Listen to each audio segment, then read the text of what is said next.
अलिबाग नगर परिषदेची निवडणूक आता निर्णायक टप्प्यात कुठेतरी आलेली आहे। एकीकडे शेकापचे आव्हान तर दुसरीकडे 60 वर्षांचा सत्तेचा इतिहास। या निवडणुकीत भाजपकडून तनुजा पेरेकर या निवडणुकीच्या रिंगणात उभे आहेत। आपण जर बघितलं गेलं तर त्यांनी थेट नाईक यांच्या घराणेशाहीवर तसेच अधुऱ्या राहिलेल्या विकास कामांवरती टीकास्त्र केली। आपण जर पाहिलं तर अलिबागच्या जनतेला रस्ते असे, पाणी असे, ड्रेनेज असो या कामांपासून अजून देखील कुठेतरी वंचित राहायला लागते। याला जबाबदार नेमकं कोण असा प्रश्न आता अलिबागकर विचारत आहेत। या सगळ्या समस्यांसोबत बोलण्यासाठी आपल्यासोबत आज जोडल्या गेल्या आहेत अलिबाग नगराध्यक्ष उमेदवारीसाठी फॉर्म भरलेल्या तनुजा पेरेकर। ताई, शिवसत्ता टाइम्स मध्ये तुमचं खूप खूप स्वागत आहे। बघायला गेलं तर प्रचार अंतिम टप्प्यात आलेला आहे। नागरिकांचा प्रतिसाद कशा प्रकारे भेटतोय काय? नमस्कार, मी तनुजा संतोष पेरेकर, नगरपालिका अलिबाग इथे सार्वत्रिक निवडणुकीमध्ये थेट नगराध्यक्ष पदाचा मी अर्ज दाखल केलेला आहे। मी भारतीय जनता पार्टी आणि शिवसेना या युतीची उमेदवार आहे। तुम्ही जो प्रश्न विचारलात की नागरिकांचा प्रतिसाद कसा आहे, खूप छान प्रतिसाद आहे आम्हाला। आम्ही आता प्रचाराला सगळीकडे फिरतोय, पण नागरिकांचे काही प्रश्न पण आहेत, काही समस्या पण आहेत। त्यातले मेन प्रश्न जो आहे तो पाण्याचा आहे। आज गेले तुम्ही तुमच्याच प्रश्नातून आलंय की 35 वर्ष ज्यांनी इथे सत्ता केली त्यांनी आज 35 वर्षात पाण्यासारखा हा मूलभूत गरजा आहे पाणी, आणि नागरिकांना तो मिळाला पाहिजे, त्यांचे ते हक्क आहे, तो पाणी देऊ शकले नाहीत आज ते। असे अनेक प्रश्न आहेत की ज्याच्यावर सत्ताधाऱ्यांनी गेले 35 वर्ष काही काम केलेलं नाहीये। शेकाप मोठ्या ताकदीने आता निवडणुकीचा प्रचार करताय, तुम्हाला कसं मोठं आव्हान वाटतं? आणि जर बघायला गेलं तर नाईक कुटुंबांचा 60 वर्षांचा कुठेतरी इतिहास आहे।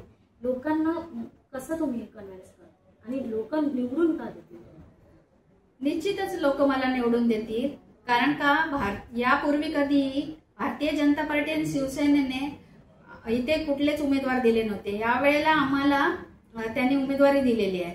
त्यामुळे हे एक केंद्रामध्ये आणि राज्यामध्ये ही भारतीय जनता पार्टी आणि शिवसेनेची सत्ता आहे। त्यामुळे विकासाचा जो निधी येणार आहे तो आमच्याच मुख्यमंत्र्यांकडून आणि आमचेच नगर विकास मंत्री जे आहेत एकनाथजी शिंदे यांच्याकडून येणार आहे। त्यामुळे अलिबागचा विकास करण्यासाठी मला अतिशय सोपं जाणार आहे आणि मी अलिबागकरांसाठी जास्तीत जास्त निधी आणणार आहे।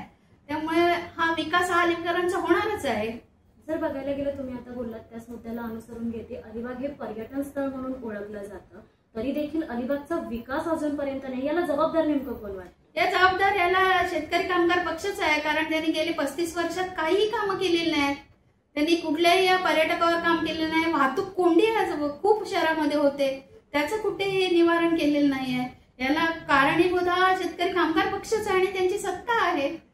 खरं तर आता निवडणूक अंतिम टप्प्यात आलेली आहे, प्रचार देखील अंतिम टप्प्यात चालू आहे।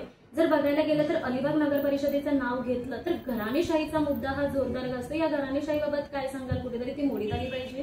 हो, नक्कीच मोडीत आली पाहिजे, कारण त्यांच्याही पक्षामध्ये खूप छान छान असे उमेदवार आहेत ना, मग त्यांनाही दिलं पाहिजे। तर पक्ष फक्त घराणेशाहीला घेऊन बसलेला आहे आणि लोकांना आता खरं म्हणजे कंटाळाच आलेला आहे। कारण का लोक हे विचारतात की ही दुसरे उमेदवार का नाही देत म्हणून, कारण दुसरेही त्यांच्या पक्षामध्ये आहेत ना चांगले चांगले।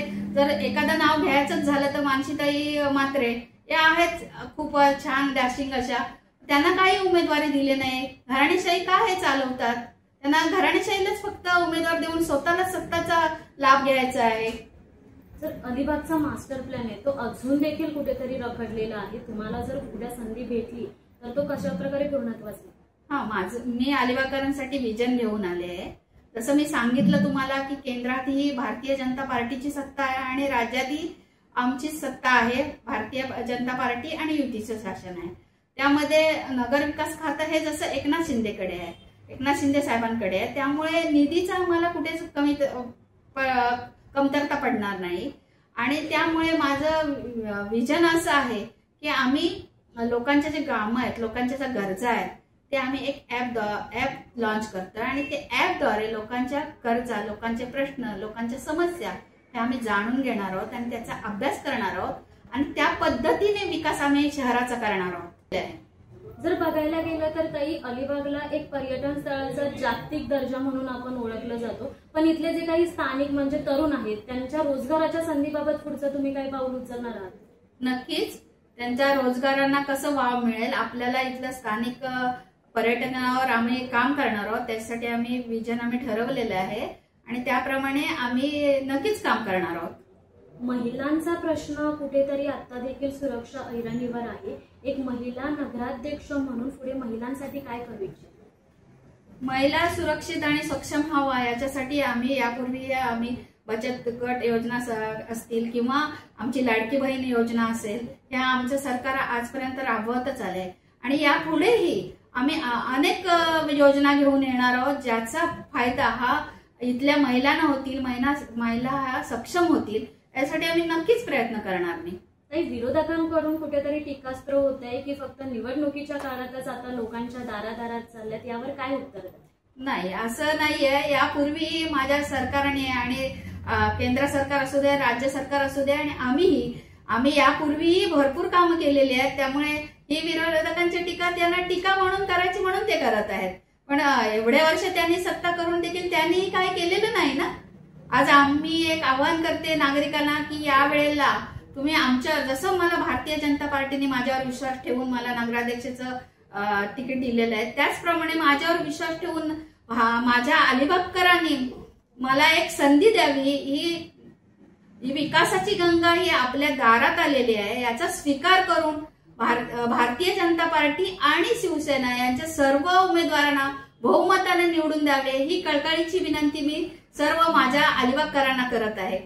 विनंती तर केलीच आहे, पण जर बघायला गेलं तर 5 विजन काय ठेवलेत पुढचे जर महिला नगराध्यक्ष मिळालं? माझे पुढचे विजन असे असतील की मेन म्हणजे मला पर्यटनावर काम करायचं आहे, पर्यटन विषयावर.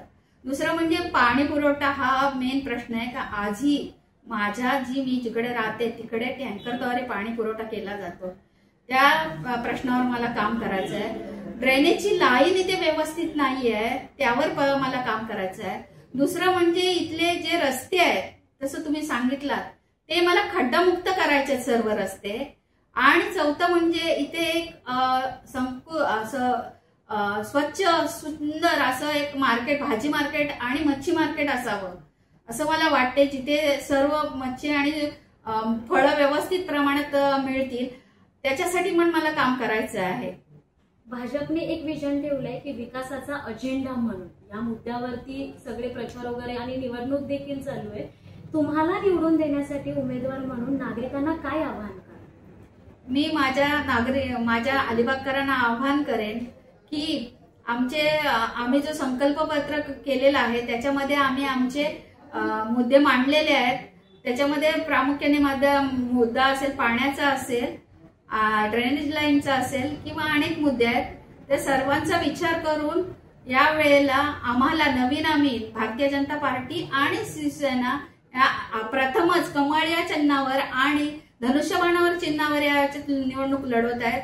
आमच्यावर विश्वास ठेवून सर्व नागरिकांनी आम्हाला प्रचंड बहुमताने विजय करावे, ही मी नम्र विनंती करते.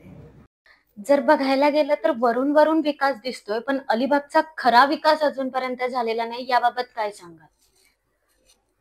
विकासाचा निधी हा आमच्याच सरकारकडून, म्हणजेच आमच्या आमदार, स्थानिक आमदार असतील त्यांच्याच कडून आलेला आहे.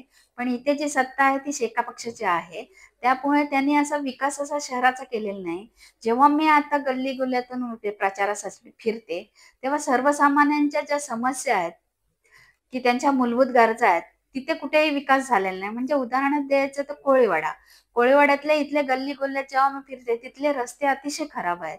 सिद्धार्थनगर असेल, मग गोविंद बंदर असेल, असे विविध किंवा मोहल्ला असेल, इथे जो सर्वसामान्य जनतेला ज्या गरजा आहेत, ज्या मूलभूत गरजा आहेत, त्याचा कुठेही विकास झालेला नाही. आपण जर बघितलं तर यंदा अलिबागची निवडणूक ही अतितटीची रंगणार आहे. एकीकडे जर बघायला गेलं तर 60 वर्षांचा कुठेतरी सत्तेचा इतिहास आणि यंदा पहिल्यांदाच भाजप कुठेतरी ही निवडणूक लढणार आहे. त्यामुळे अलिबागकर यंदा कोणाला कौल देतात हे पाहणं आता महत्वाचं ठरणार आहे.